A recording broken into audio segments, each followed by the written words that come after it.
This is Autoline Daily, the show dedicated to enthusiasts of the global automotive industry. Will he or won't he? That is the big question. Big buzz in the U.S. auto industry today about President Trump visiting a Ford factory in Michigan that's making ventilators for COVID-19 patients. Ford originally informed the White House that it's following CDC procedures and will not let anyone into the plant who is not wearing a mask. But Bloomberg reports that yesterday Ford backed off a bit and said it was up to the president to decide.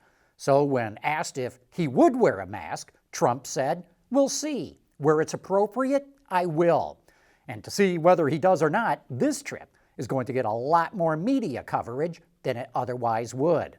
As we reported last week, Tesla is expected to announce the development of a million-mile battery later this month. And of course, it developed that battery with Chinese battery maker CATL.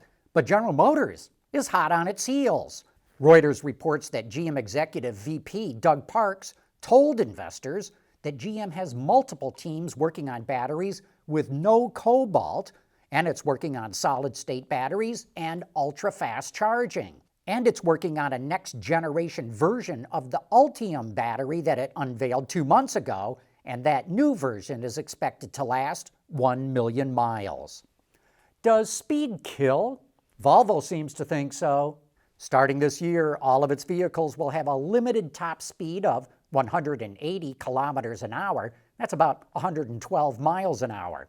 It's also making its Care Key standard, which allows owners to set speed limits before handing the car over to someone else. Volvo understands that some might think that this is controversial, but it says it has an obligation to do what it can to save lives, and it's willing to lose customers over this decision. Hyundai says its electric vehicles are actually becoming quite popular with police departments in Europe. The Kona EV is being used by law enforcement in Switzerland, the Netherlands, Spain, and the UK. And the fuel cell Nexo is being used in England and Germany. One city in Italy already has a fleet of I-35 fuel cell vehicles, which was the predecessor to the Nexo.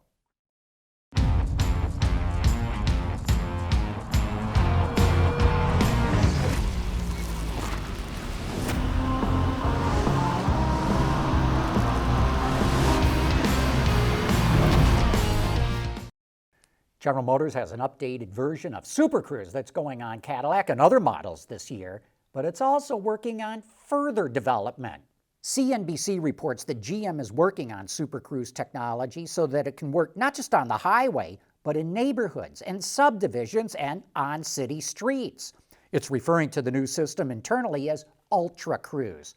It's hands-free but not fully autonomous, and it would still require driver intervention. A quick new product update here.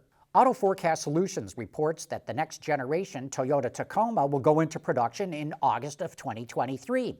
It's built at 2 assembly plants in Mexico, in Guanajuato and Tijuana. The Tacoma absolutely dominates the midsize pickup segment in North America. Last year, it outsold the Chevrolet Colorado, the GMC Canyon, and the Ford Ranger combined. And as we reported earlier this week, the next generation Nissan Frontier is not going to come out for a couple of years, but it is getting some updates this year, including an all-new 3.8-liter V6 engine and a 9-speed automatic transmission. Those changes boost the fuel economy for the V6 models by 1 mile per gallon. The new engine generates 310 horsepower. That's up by 49 horses over the previous V6. But Nissan is also dropping the base version that had a 4-cylinder engine with a manual transmission. Nissan also announced pricing for the 2020 Frontier, which ranges from about $28,000 on up to almost $40,000.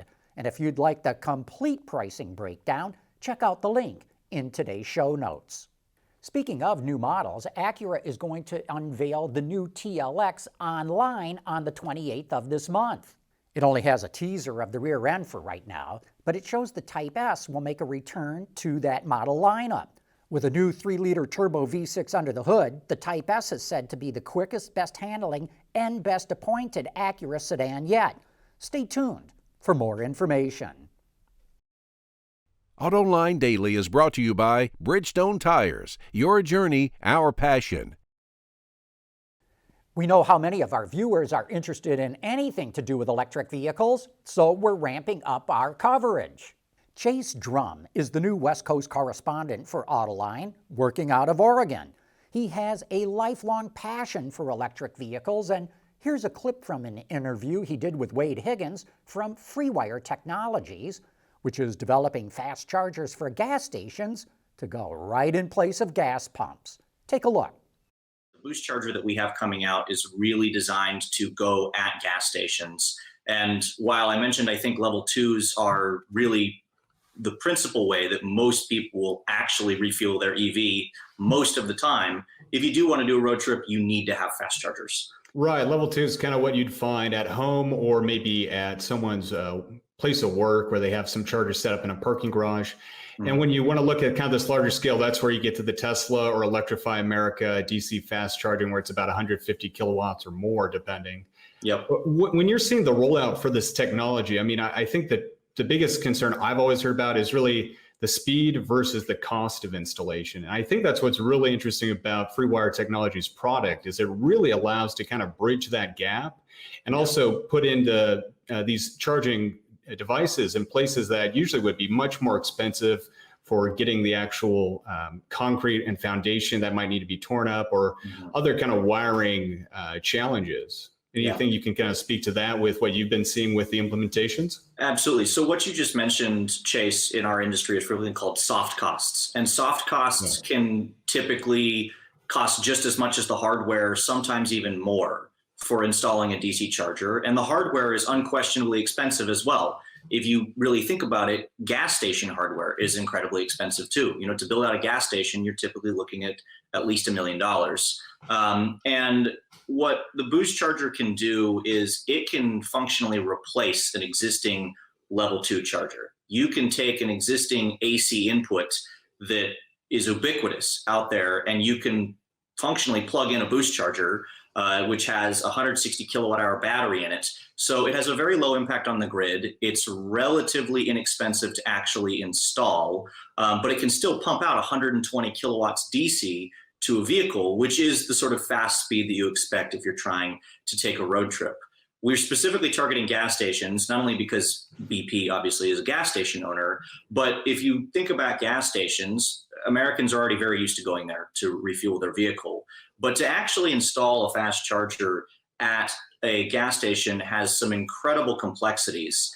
You're looking at potentially upgrading a transformer, which can easily run $50,000 to $100,000. You would need to close the gas station for several months in order to do a traditional installation, which is millions of lost revenue. And on top of that, you're trying to dig up a bunch of concrete and put in high voltage electrical conduit wire in an area where you already have tanks of explosible flammable liquid in the ground as well. So installing fast chargers is unquestionably expensive and challenging. And while our hardware is certainly expensive, we do mitigate a lot of costs in installation, in those soft costs that I mentioned. The need for new young talent in the auto industry hasn't gone away just because of this virus crisis. So to comply with social distancing measures, Spanish automaker SEAT is holding a virtual Open Doors Day at its Apprentice school. The school's head of studies, teachers, and current students will take visitors through the facility and its training areas to give them a better idea of what day-to-day activities are like. Participants will also be able to get information on different training programs, the process for registering, and everyone involved will answer any questions at the end of the tour.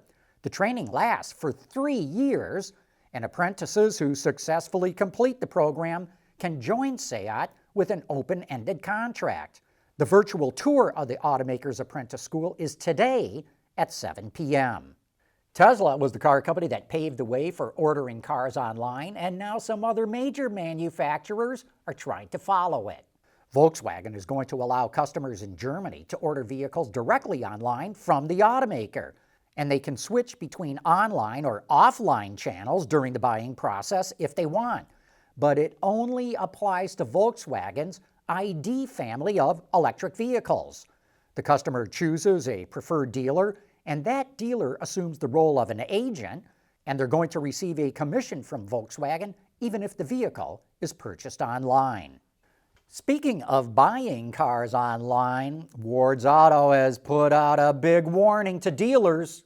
Specifically, dealers should not negotiate a price or pitch finance and insurance products or upsell other features at customers' homes, because if they do, they trigger a Federal Trade Commission regulation that was enacted to prevent door-to-door selling practices. If a customer did make a purchase this way, they're allowed a 3-day cooling off period where they can cancel the sale if they're not told about this cool off period. And the dealer could be fined $43,000. Ward's recommends that a dealer employee not involved in the transaction deliver the vehicle and that they only validate customer identity and get the necessary paperwork signed. And with that, we wrap up today's show. Thanks for watching. Please join us again tomorrow.